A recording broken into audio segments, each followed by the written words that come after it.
Well, it's a gloomy, rainy old day to be here in London, but it could be worse. I could be in Saudi Arabia, where men are men and women are cattle. Can I say that? The Saudi Arabian Human Rights Commission. Now, there's a collection of words to boggle the mind, but apparently this organisation does actually exist.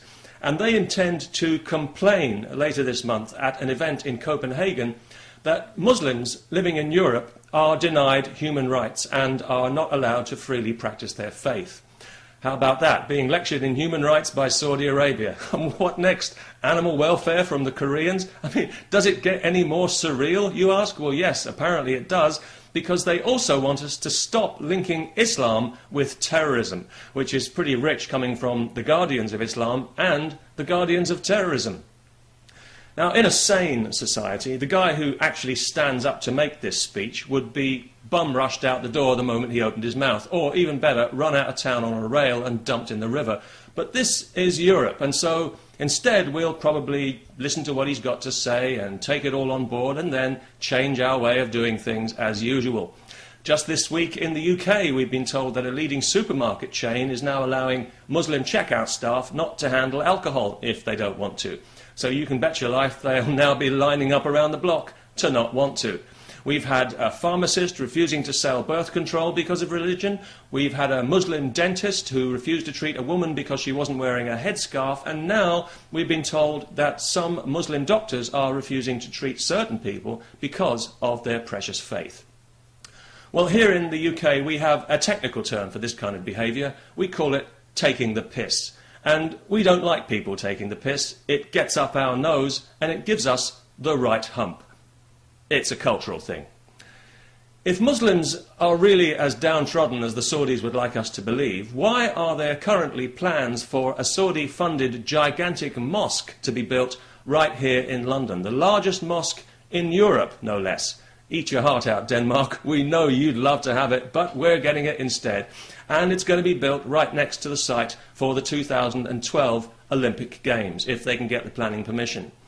Even some local Muslims have been protesting about this plan, because they say they'll be marginalised because this mosque will be run by extremists for extremists, which means it's pretty much guaranteed to get the go-ahead, and the London Olympics will doubtless be dominated by a mosque the size of a football stadium. I don't know if the marathon will be interrupted for prayers or if the female athletes will be required to compete wearing a tent, though I'm sure if the mad mullah of multiculturalism, Ken Livingstone, the Mayor of London, has anything to do with it, that won't be too far off the agenda. The fact that the Saudis feel they can get away with this cynical bullshit just shows how far that we've already allowed ourselves to be pushed here in Europe. Radical Islam has seen us for what we are, a soft touch. It sees that political correctness is like a drug that we just can't stop injecting, even though we know it's going to kill us. And they're taking full advantage of that, turning our sense of fairness against us and making us despise ourselves for one of our best qualities.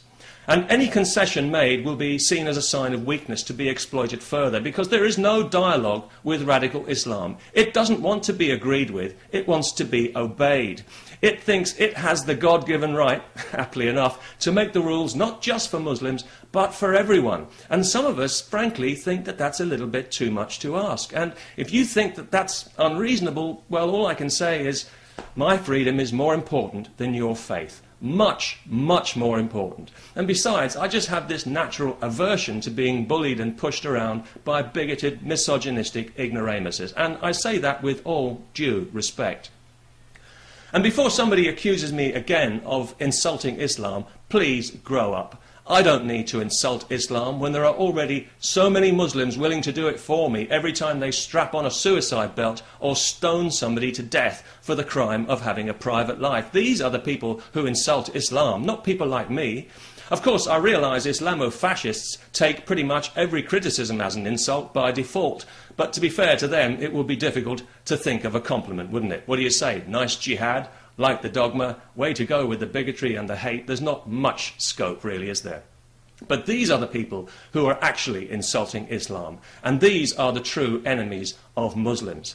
And the biggest enemy of all is the royal family of Saudi Arabia, because it's thanks to their activities, funding and encouraging cold-blooded murder in the name of religious dogma, that have made Islam feared and resented all over the civilized world. Not because of people like me, and the Muslim population needs to take that fact on board and recognize it. As for us in the West, well, our good friends the Saudis are waging war against us, and we're so fat and complacent we don't even know it. So maybe we deserve everything we get. People have said to me, you know, you're pronouncing that wrong. It's not Saudi, it's Saudi. Well, okay, fair enough. I'm happy to pronounce it Saudi. I'd be even happier if the country was just called Arabia, and the medieval wackos who currently run it were back in the desert, living in their tents with their livestock where they belong. In fact, I'm looking forward to the day when we can finally wean ourselves off oil altogether and pull out of the Middle East, and then Saudi and Saudi Arabia can quietly revert back into the Stone Age, unless they manage to exploit their other great natural resource and start exporting egg timers. Now that might even be something worth praying for. Peace.